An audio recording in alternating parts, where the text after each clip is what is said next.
Screen पर आंकड़े लगातार घट बढ़ रहे हैं और जैसे जैसे आंकड़े इंडिया गठबंधन के बढ़ते हैं तो वहां हौसला और बुलंद हो जाता है। हम ब्रेक पर जाने से अब पहले रुझान ये नतीजों में बदल रहे हैं। बिल्कुल। हाँ। 294 एनडीए गठबंधन, 232 इंडिया और 17 पर अदर्स की बढ़त है। कुछ जीत चुके हैं। और दिल्ली की हम चर्चा कर रहे थे ब्रेक पर जाने से पहले। राज बिहारी जी ने दिल्ली का जिक्र करते हुए जब कांग्रेस और आम आदमी पार्टी के अलायंस का जिक्र किया तो सवाल यह था कि क्या स्वाति मालीवाल का प्रकरण यहां दिल्ली में डेंट दे गया इंडिया गठबंधन को। बिलाल सब्जवारी से मैं इसका जवाब लेना चाहूंगी। बिलाल जी, यहां पर स्वाति मालीवाल, मुझे लगता है केजरीवाल अगर जेल के भीतर रहते तो ज्यादा सहानुभूति उन्हें मिल जाती और वो वोटों में तब्दील हो जाती। जितना डैमेज स्वाति मालीवाल के इस किस्से ने किया, मुझे लगता नहीं इससे ज्यादा डैमेज आम आदमी पार्टी की वजह से कांग्रेस को और कहीं हुआ होगा। नहीं प्रीति, आपने बिल्कुल ठीक कहा कि स्वाति मालीवाल एक बहुत इंपॉर्टेंट फैक्टर रहा जो इतनी लास्ट मोमेंट पे आके खड़ा हुआ कि उसका काउंटर नहीं ढूंढ पाए। नंबर एक। नंबर दो, जो एक केजरीवाल जी की एक छवि थी साफ सुथरी, वो निरंतर एक भ्रष्टाचार के मुद्दे में घिरी हुई थी। उसने भी उनकी छवि में कंफ्यूजन पैदा किया लोगों के बीच में। तीसरा, जो शराब नीति को लेकर ये सारा प्रकरण सामने आया, इसने एक धरातल पर एक एक्स्ट्रा फोर्स खड़ा कर दिया था जिसकी वजह से इनका जो वोट बैंक था वो हटने लगा था। तो कुल मिला, और फिर थोड़ा सा परसेंटेज भी गिरा है वोटिंग का। तो ये चारों चीजों मिला के जिसका जो गुणात्मक प्रभाव है, मल्टीप्लाई इफेक्ट है, वो हमें सामने ठीक है। वीरेंद्र वशिष्ठ जी भी हमारे साथ जुड़ गए हैं, कांग्रेस पार्टी से हैं। वीरेंद्र जी, पहले तो आपको मुबारकबाद दे देती हूँ इसलिए क्योंकि विपक्ष अब मजबूत स्थिति में है। हालांकि सरकार बनाने का जो एक जादुई आंकड़ा होता है उससे फिलहाल आप लोग काफी दूर हैं और अगर जोड़ तोड़ की राजनीति आप लोग नहीं करते हैं तो वो मुमकिन भी होता नहीं दिखाई दे रहा है। लेकिन संसद में कम से कम मजबूती के साथ अब अपनी आवाज आप उठा पाएंगे। फिलहाल जो दिल्ली को लेकर के सवाल मैंने पूछा उस पर आपका कमेंट चाहूंगी क्योंकि दिल्ली में आपने तमाम एक्सपेरिमेंट्स कर लिए और कोशिश की। आम आदमी पार्टी के साथ दिल्ली में आप लोगों का गठजोड़ हुआ, नतीजे फिर भी रिफ्लेक्ट नहीं हो रहे और बीजेपी दो विपक्षी पार्टियों के एकजुट होने के बावजूद 7 की 7 सीटें जीत रही है। धन्यवाद। मैं आज के जो अभी रिजल्ट आ रहे हैं वो भारत की जनता को ही उसका मुबारकबाद देना चाहूँगा कि मैं पहले भी कहा है हर जगह और आज आपके चैनल पे भी कहना चाहता हूँ कि इस देश की जनता ने किसी भी व्यक्ति में जब अहम और वहम आ जाता है उस अहम और वहम को निकालने का काम लोकतंत्र में भारत की जनता करती आई है। तो आज भी वो जो चुनाव के जो परिणाम हैं उन्हीं के हैं। और जहाँ तक आपने ये चुनाव में भारत की जनता ने नरेंद्र गारंटी के साथ उसकी वारंटी को भी फेल माना है। जो परिणाम है उसमें ये क्लियर हो गया, ना मोदी की गारंटी कुछ काम करती है ना मोदी के पास वारंटी है। तो क्योंकि उन्होंने अपनी वारंटी के तौर पे चुनाव में कहीं भी बीजेपी को भी कोई तवज्जो नहीं दी थी। हर पोस्टर, हर उस पर एक ही नाम था कि अब की बार मोदी सरकार। तो मैं मानता हूं कि भारत की जनता तो मोदी सरकार तो बनी रही है वीरेंद्र जी, वो थोड़े बदल रहा है। ठीक है, अब की बार 400 पार का नारा सार्थक नहीं हुआ, यहाँ सफल नहीं हो पाया। और कह रहे थे शाम तक आइए, क्या पता पूरा परिणाम। वीरेंद्र जी वो ठीक है, लेकिन बड़ी साफ गोई से आप मेरा सवाल यहाँ बचा गए। मैंने दिल्ली को लेकर के जो एक्सपेरिमेंट आप लोगों ने किया था, आम आदमी पार्टी के साथ अलायंस किया, बाकी तो नहीं हुआ आपका। चंडीगढ़ छोड़ दीजिए तो पंजाब में अलायंस आपने किया नहीं, दिल्ली में आप लोग अलायंस में रहे, लेकिन जनता ने सिरे से नकार दिया इस अलायंस को। पहले कहा आप ही शराब नीति को लेकर के घेरते नजर आए, फिर आपने गठजोड़ किया। और ये वो पार्टी जो महिलाओं को लेकर के मुखर होकर कहती थी, उनके खुद के मुख्यमंत्री की आवाज पर एक महिला सांसद के साथ मारपीट होती है और मुख्यमंत्री चुप्पी साध लेते हैं। जनता पर क्या संदेश गया और जनता ने अपने मैंडेट में उसे दिखा दिया। अब मैं आपको दिल्ली पर जवाब देता हूं। जी, इस चुनाव में जब ये हम गठबंधन बना रहे थे, शायद आपको नहीं पता, तो हमने कहा कि इस गठबंधन के लिए कांग्रेस पार्टी अपने हर प्रकार के बलिदान के लिए तैयार है क्योंकि हमारी प्राथमिकता भारत का संविधान था। और जहां तक दिल्ली का हो या पंजाब में हो, जब आप एक नेशनल कॉज के लिए जा रहे होते हैं तो आप छोटी चीजों को आपको भूलना पड़ता है, उनको छोड़ना पड़ता है। और जहां तक बात है स्वाति मालीवाल के मामले में भी हमारी लीडरशिप ने, हमारे लोगों ने साफ कह दिया था दूध का दूध, पानी का पानी होना चाहिए। और हम स्वाति मालीवाल के साथ, एक महिला के साथ कुछ गलत हुआ है तो हमारा साथ उसके साथ है। कभी भी कांग्रेस की लीडरशिप ने ये नहीं कहा कि हम स्वाति मालीवाल के साथ अगर तो कुछ वीरेंद्र गलत जी, हुआ दिल्ली है, की जनता को कंफ्यूज करने का काम तो फिर कांग्रेस पार्टी कर रही है।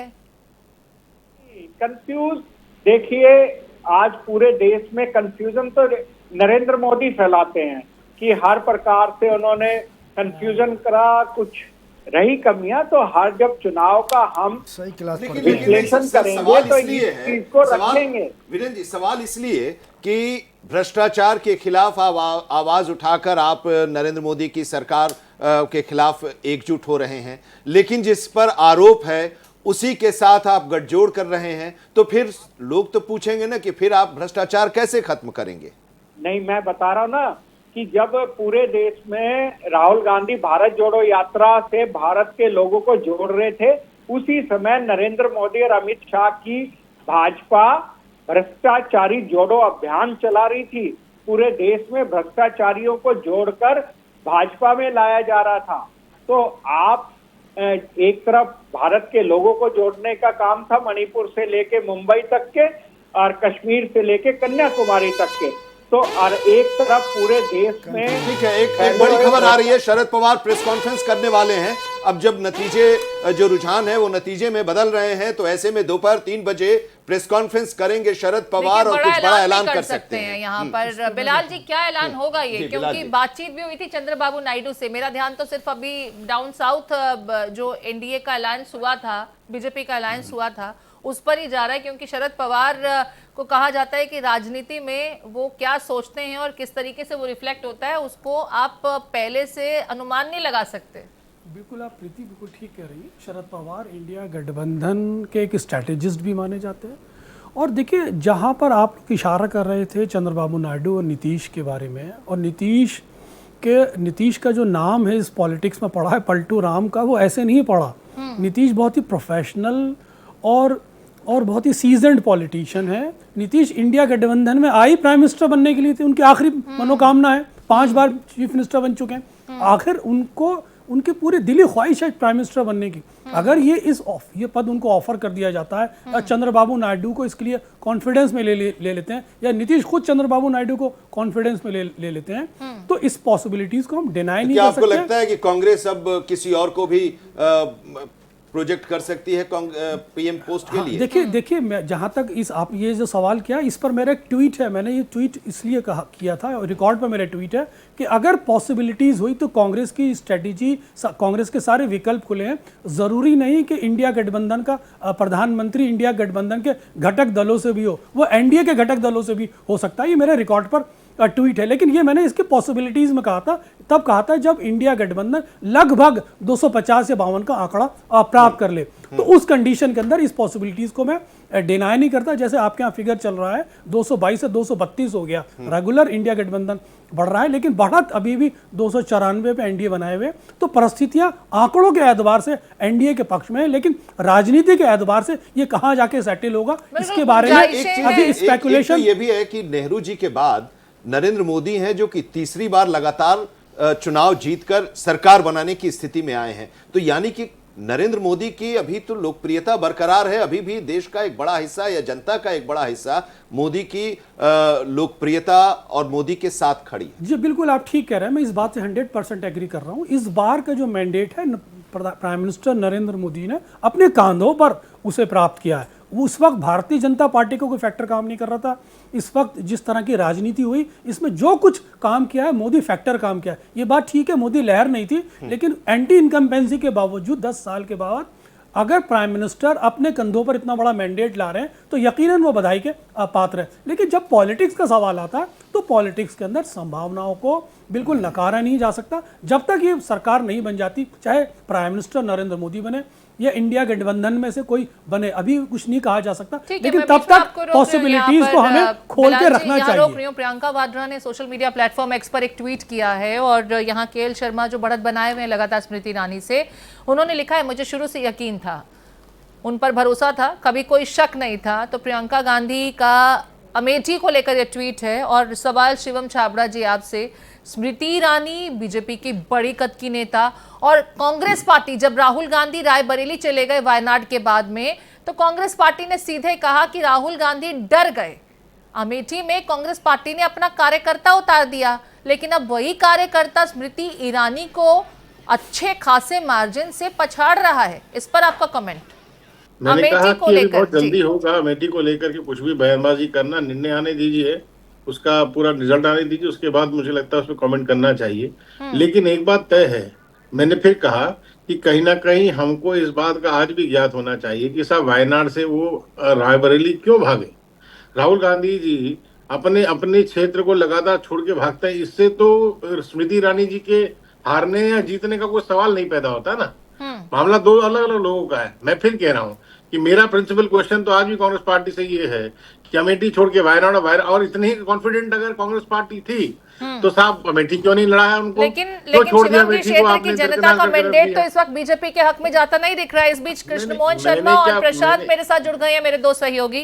कृष्णमोहन शर्मा, आपका रुख करते हुए स्मृति ईरानी को लेकर के पहले आपको कमेंट चाहूंगी, क्योंकि यहाँ जिस तरीके से राहुल गांधी के लिए पहले कहा गया कि राहुल गांधी डर गए हैं, राहुल गांधी घबरा गए और उन्हें पता था कि स्मृति ईरानी के हाथों हार होने वाली है, लेकिन जब यहाँ सामने रुझान आ रहे हैं, अमेठी से कांग्रेस पार्टी के कार्यकर्ता जीत रहे हैं। राहुल गांधी या गांधी परिवार का कोई कैंडिडेट इस बार नहीं उतारा था पार्टी ने, लेकिन स्मृति ईरानी बहुत बड़े मार्जिन से पिछड़ रही हैं। इसको किस तरीके से देखते हैं आप? प्रीति, आपके सवाल का जवाब ये है कि कोई भी व्यक्ति चुनाव नहीं जीतता है, पार्टी की विचारधारा, पार्टी के कार्यकर्ता और उनकी नीतियां चुनाव जीतती है। भारतीय जनता पार्टी से इसको अध्ययन करने में कहीं पर चूक हो गई कि महंगाई, माइनॉरिटी और बेरोजगारी एक मुद्दा था, जिसको एक तरीके से हम कहें कि एक एंटी इनकम्बेंसी थी, जो साइलेंट एंटी इनकम्बेंसी थी।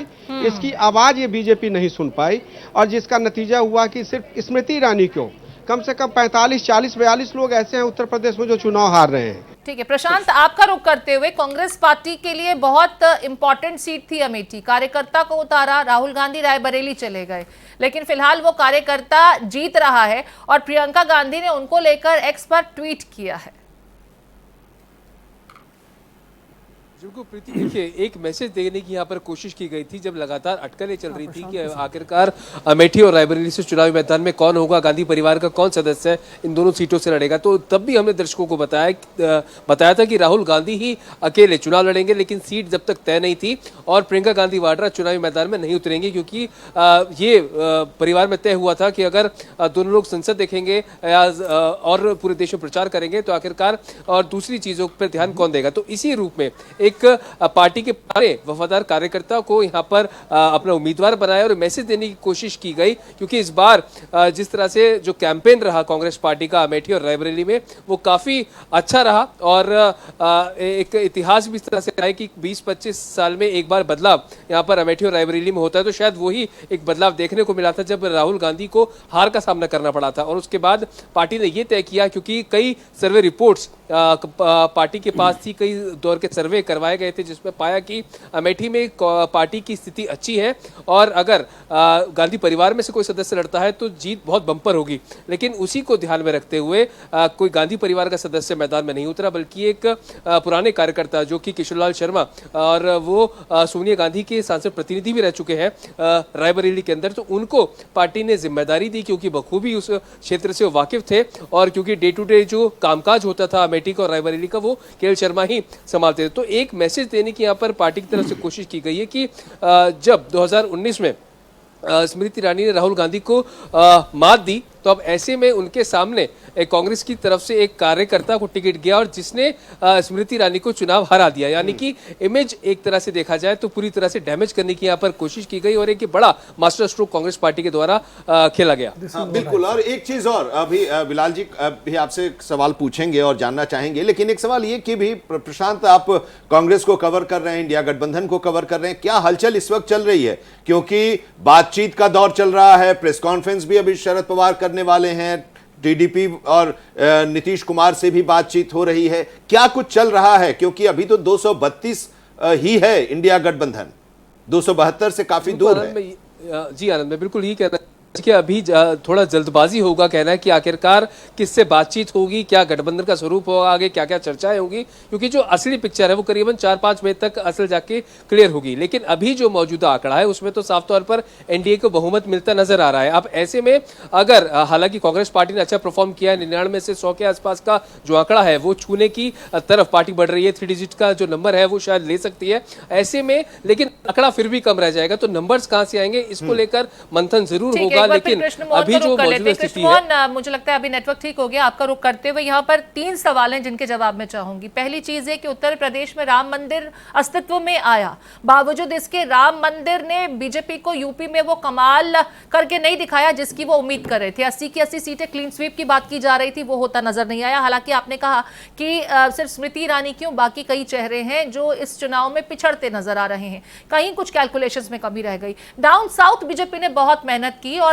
साउथ में नतीजे भी दिखाई दे रहे हैं अलायंस के साथ में बेहतर करते हुए, और आंध्र प्रदेश का ही अगर जिक्र किया जाए। लेकिन मनोज झा जब हिंट देते हैं कि चंद्रबाबू नायडू से बातचीत की है, नीतीश कुमार को लेकर के भी गुंजाइशें हैं क्योंकि वो केंद्र में तानाशाही के खिलाफ एक बेहतर सरकार बनाने की कोशिश कर सकते हैं, और शरद पवार का भी बातचीत करना, क्या कुछ अंदर खाने ऐसे भी संकेत आप भांप पा रहे हैं?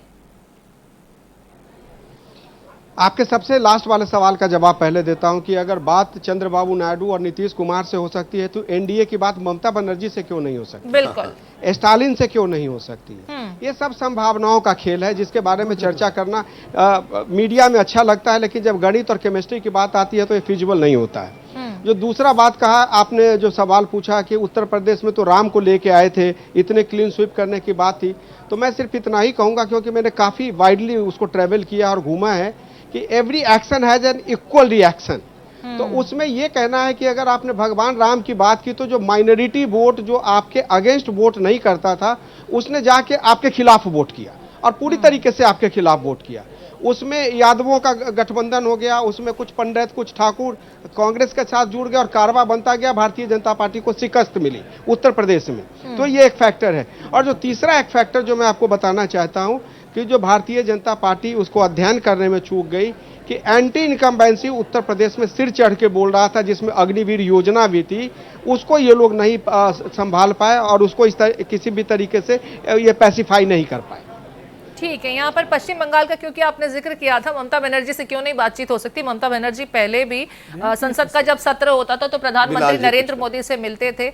मेरे साथ शिवम छाबड़ा जी हैं। शिवम जी, हालांकि ये सवाल ठीक है, शिवम जी अब हमारे साथ में नहीं है, ये वीरेंद्र जी से इसका जवाब ले लेते हैं। वीरेंद्र जी, कांग्रेस पार्टी और ममता बनर्जी के बीच में पश्चिम बंगाल को लेकर के वो सामंजस्य देखने को नहीं मिला। अभी लग रहा है कि ममता बनर्जी जिस तरीके से परफॉर्मेंस दे रही हैं और जिस तरीके के नतीजे वहां पर देखने को मिले हैं टीएमसी के लिहाज से, अगर गठबंधन हो जाता तो सूरत हाल और बेहतर होता।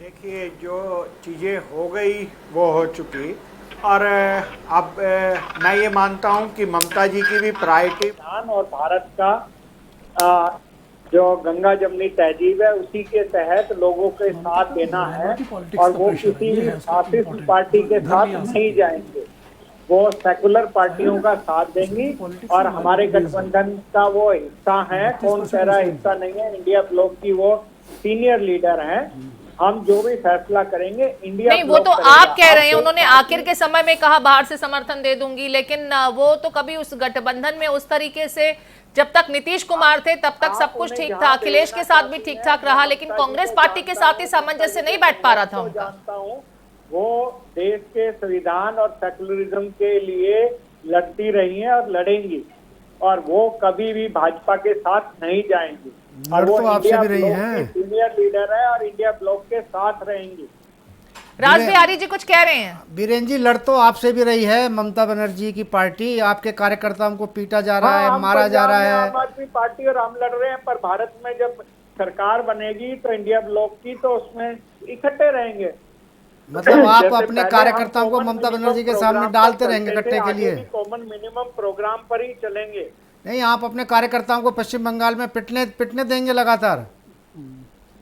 क्या हम इस देश के ताने बाने को टूटने दें? नहीं, कार्यकर्ताओं को क्या करेंगे पर आप? क्या फासिस्ट पार्टी का साथ देने दे किसी को? मेरे को बताइए, क्या सेकुलर पार्टीज को फासिस्ट पार्टी का साथ देना चाहिए। तो जो वीरेन वहां जी, पर बंगाल में आपने नहीं, तो रास बिहारी जी का कहना ये कि जो बंगाल में घटित हो रहा है तो उससे क्या देश का ताना बाना जो है वो बहुत और मजबूत हो रहा है या वो टूट रहा है? ये सबसे पहले भारत का संविधान है। अगर कोई हमारे कार्यकर्ता को गलत पीटेगा तो हम अपने कार्यकर्ता के साथ हैं। मेरा सवाल ये है आपसे कि पहले वहाँ पर वामपंथी शासन था, वामपंथी शासन में कांग्रेसियों की जबरदस्त पिटाई होती थी। इसी कारण ममता बनर्जी ने तृणमूल कांग्रेस बनाई, क्योंकि कांग्रेस वहाँ वामपंथियों से लड़ने को तैयार नहीं थी। और अब कांग्रेस ममता बनर्जी की पार्टी के साथ लड़ने को तैयार नहीं है, तो आपके कार्यकर्ता का वहाँ क्या होगा? कार्यकर्ता केवल वहाँ मरने के लिए रहेगा क्या आपका? आप ना करें, हमारे कार्यकर्ता बब्बर शेर हैं। और इस चुनाव से पहले राहुल जी, खड़गे जी, सोनिया जी सबने कहा। अरे बीरेन जी, कि फिर आप वही बात कर रहे हैं। आपके अधीर रंजन चौधरी तो त्राही त्राही कर रहे हैं वहाँ अधीर पर। रंजन चौधरी को मुझे लगता है पार्टी भी गंभीरता से नहीं लेती। पहले है। प्रशांत से समझ लेते हैं। प्रशांत, जरा इस स्थिति पर, जरा पश्चिम बंगाल में जो कांग्रेस पार्टी के लिए फिलहाल स्थिति है, ममता बनर्जी वहां मजबूत हैं और कांग्रेस पार्टी वहां उनका विरोध करती रही। अधीर रंजन चौधरी मुखर होकर बोलते रहे ममता बनर्जी के विरोध में, लेकिन नतीजे ममता बनर्जी के फेवर में आए। हालांकि बाहर से बाद में उन्होंने भी अपने तेवर नरम किए और इंडिया गठबंधन के साथ होने की बात कही कि अगर प्रधानमंत्री मोदी को हटाना है तो वो साथ रहेंगी। फिलहाल ये जो स्थिति, अगर गठबंधन हो जाता ठीक तरीके से तो नतीजे और बेहतर होते पश्चिम बंगाल में भी। बिल्कुल, देखिए प्रीति, इसमें कोई दोहराए वाली बात नहीं है कि जो ग्रजेस हैं वो तृणमूल कांग्रेस में और कांग्रेस में कई बार देखने को मिले। कई बार ऐसा भी रहा कि जब दिल्ली के अंदर बड़ी बड़ी बैठकें हुई तो उसमें ममता बनर्जी को शिरकत करनी थी, लेकिन वो नहीं पहुंची, क्योंकि कहीं ना कहीं किसी बात को लेकर वो नाराजगी उनकी लगातार जग जाहिर होती रही। अब ऐसे में अधीर रंजन चौधरी भी लगातार टीएमसी के ऊपर, राज्य सरकार के ऊपर हमलावर है, लेकिन एक कोऑर्डिनेशन बनाने की यहाँ पर कोशिश की गई। देखिए, एक एग्जाम्पल पश्चिम बंगाल का है, तो दूसरा जो उदाहरण है वो पंजाब का भी है, जहां पर आम आदमी पार्टी और कांग्रेस अलग अलग चुनाव लड़ रहे हैं, तो वहीं दिल्ली के अंदर दोनों साथ चुनाव लड़ रहे हैं। तो लेकिन ममता बनर्जी पहले ही कह चुकी हैं कि मैं सरकार में शामिल नहीं होंगी अगर इंडिया ब्लॉक की सरकार बनती है, लेकिन मेरा समर्थन उनके साथ रहेगा। तो ये बात आप मान के चलिए कि जो सूत्र भी है वो यही बताते हैं कि ममता बनर्जी कहीं नहीं जाएंगी, उनके साथ ही रहेंगी, लेकिन हाँ, जो कुछ समस्याएं हैं आपस में उनको सुलझाने की कोशिश की जाएगी। और शायद अगर एक साथ चुनाव लड़ते तो ज्यादा फायदा होता, लेकिन हो सकता है कि अस्तित्व की लड़ाई लड़ने के लिए ममता बनर्जी ने कदम मोहन भी कह रहे हैं कि अगर चंद्रबाबू नायडू और नीतीश इंडिया गठबंधन के साथ हो सकते हैं, क्योंकि राजनीति में तो कुछ भी गुंजाइशों में हो सकता है। अच्छा, इस बीच कंगना रनौत कुछ कह रही हैं, पहले वो सुन लेते हैं। ये होगा और मंडी का जो है अब भविष्य जो है बहुत ही उज्जवल होगा। धन्यवाद। रनौत मंडी से चुनाव जीत गई हैं, भारतीय जनता पार्टी के उम्मीदवार, और विक्रमादित्य को उन्होंने हराया है। कांग्रेस के उम्मीदवार विक्रमादित्य सिंह थे और कंगना ने वहां से जीत दर्ज की है। बात वही हो रही है अब उस ब्लॉक की कि इंडिया ब्लॉक से जो लोग बाहर थे, क्या वो इंडिया ब्लॉक के साथ आ सकते हैं? जैसे तृणमूल कांग्रेस की बात हो रही है, प्रशांत भी अपनी बात कर रहे हैं। बिलाल जी, हाँ देखिए, मैं एक समझना चाह रहा था प्रशांत से, और मैं अपनी भी एक राय रखते हुए ये वाले सवाल कर रहा हूँ प्रशांत से ख़ास तौर से, कि क्या मानते हैं कि जिस तरह तृणमूल कांग्रेस की संभावनाओं को बताया गया एक रिपोर्टर के माध्यम से कि वो एनडीए गठबंधन में आ सकती है, तो क्या आपको लगता है कि जिस तरह का ये पार्टी है तृणमूल कांग्रेस और जिस तरह की उसका जो इंटरनल स्वभाव है, जिसका बेस एक माइनॉरिटीज़ है, तो क्या वो इंटरनल प्रेशर ममता बनर्जी वो हैंडल कर पाएंगी एनडीए में आने का? मैं इस एंगल पे पूछना चाह रहा हूँ आपसे। प्रशांत, सवाल आपसे।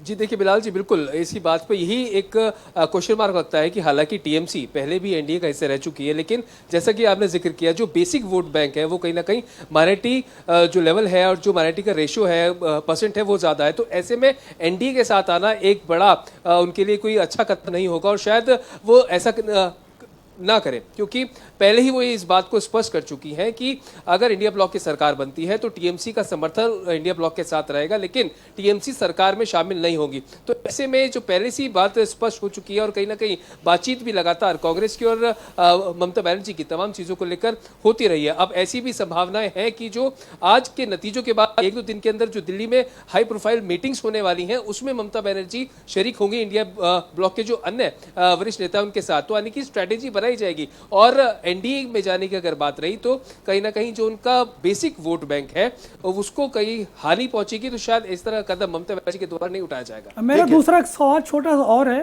कि स्मृति ईरानी के खिलाफ उत्तर प्रदेश में वो सभी फैक्टर काम कर रहे थे जो उत्तर प्रदेश में और अन्य भारतीय जनता पार्टी नेताओं के खिलाफ थे, या उनके खिलाफ कोई हार का कोई स्पेसिफिक कारण था? जी देखिए, लगातार जब हम लोगों की जनता से बात हो रही थी और जब अमेठी की जनता के सामने हमने उनसे बात करी थी, उनके कामकाजों को पूछने की कोशिश की थी, तो उनके एक जो स्वभाव होता है वो कहीं ना कहीं लोगों ने बताया कि रूड थोड़ा सा लगता था, आसानी से लोगों के पास अप्रोचेबल नहीं थी, जो उनके प्रतिनिधि कुछ सारा काम देखते थे। और जैसा कि एक रूमर भी उड़ा था कि कहीं ना कहीं जो राज्य सरकार है उसने उनकी मदद पूरी तरह से इस स्तर पर नहीं मैं की रोक थी। रही हूं आपको प्रशांत, यहाँ पर ब्रजेश पाठक कुछ कह रहे हैं उत्तर प्रदेश के नतीजों को लेकर के, जरा समझते हैं। ठीक है, ये स्टेटमेंट आपको बाद में दिखाएंगे, प्रशांत पूरी बात कर सकते हैं है। और मौजूद सांसद अमेठी से स्मृति ईरानी थी, तो उनमें कोऑर्डिनेशन की कमी देखी गई थी। तो हो सकता है कि जो कामों का अभाव रहा हो और जो लोकल मशीनरी थी उसका सपोर्ट ना मिला हो, जिसका नतीजा ये है कि कृष्णलाल शर्मा अच्छे वोटों से वहां पर लीड कर रहे हैं। ठीक है, केएम शर्मा जी, कृष्णमोहन शर्मा जी, जरा अब ये बताइए, एक तो वेस्ट बंगाल और तृणमूल कांग्रेस की जो बात हो रही है उसको आप किस रूप में देख रहे हैं? क्या ये पॉसिबल हो सकता है? हालांकि राजनीति में कुछ भी इम्पॉसिबल नहीं है। दूसरी चीज कि नरेंद्र मोदी 2014 में पूर्ण बहुमत के साथ आए, 283 सीटों को जीतकर, खुद भारतीय जनता पार्टी की 303 सीटों को जीतकर 2019 में सरकार उनकी बनी। एनडीए की संख्या अलग 323 थी। अब आज जब ये नतीजे हैं और इन नतीजों के साथ वो सरकार बनाएंगे, उससे पहले एक ब्रेकिंग खबर आ रही है। शाम 7 बजे बीजेपी मुख्यालय पहुंचेंगे प्रधानमंत्री नरेंद्र मोदी, कार्यकर्ताओं को संबोधित करेंगे। तो देखिए, शाम का ये कार्यक्रम भी तैयार हो गया है। रुझानों में एक बार फिर एनडीए की सरकार बनने जा रही है। 294 पर एनडीए की बढ़त लगातार बनी हुई है और अब ये जो डेटा है ये लगभग मान लिया गया। और मुझे लगता है यही नतीजों में परिवर्तित बस इसमें थोड़ा बहुत ऊपर नीचे होगा, लेकिन 272 का एनडीए का जो मैजिक आंकड़ा है उसको वो पार कर चुकी है। तो कृष्णमोहन जी, अब जो सरकार बनेगी नरेंद्र मोदी के नेतृत्व में केंद्र में एनडीए की, वो कितने कड़े फैसले ले सकने की स्थिति में होगी जो 2014 से 2019 तक के फैसलों को खुलकर ले रही थी? सबसे पहले तो आपके उस सवाल का जवाब दूंगा कि ममता बनर्जी क्या करेंगी। मुझे याद है कि लाल किला के सामने फंक्शन हो रहा था, अटल जी बैठे हुए थे और ममता बनर्जी ने एक वहां पे शेर कहा था कि रोशनी चांद से होती है सितारों से नहीं, मोहब्बत एक से होती है हजारों से नहीं, और मंच पे कहा था और दूसरे दिन जाकर समर्थन वापस ले लिया। अटल जी की सरकार चली गई थी।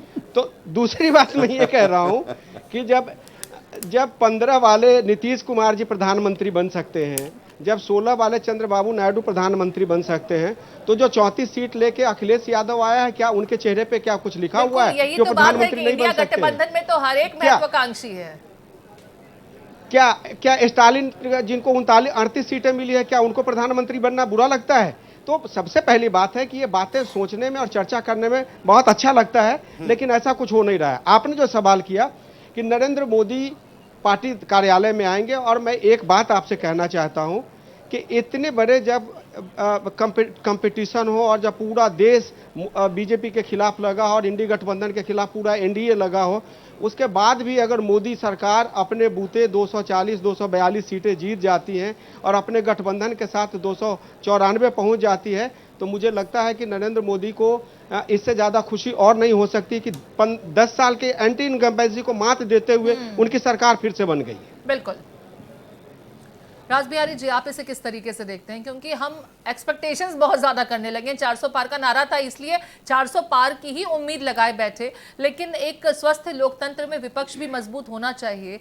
294 का मैंडेट बहुत होता है, सरकार बहुत आसानी के साथ 5 साल पूरे करेगी, बावजूद इसके इंडिया गठबंधन के खेमे में भी कुछ हलचल हो रही है।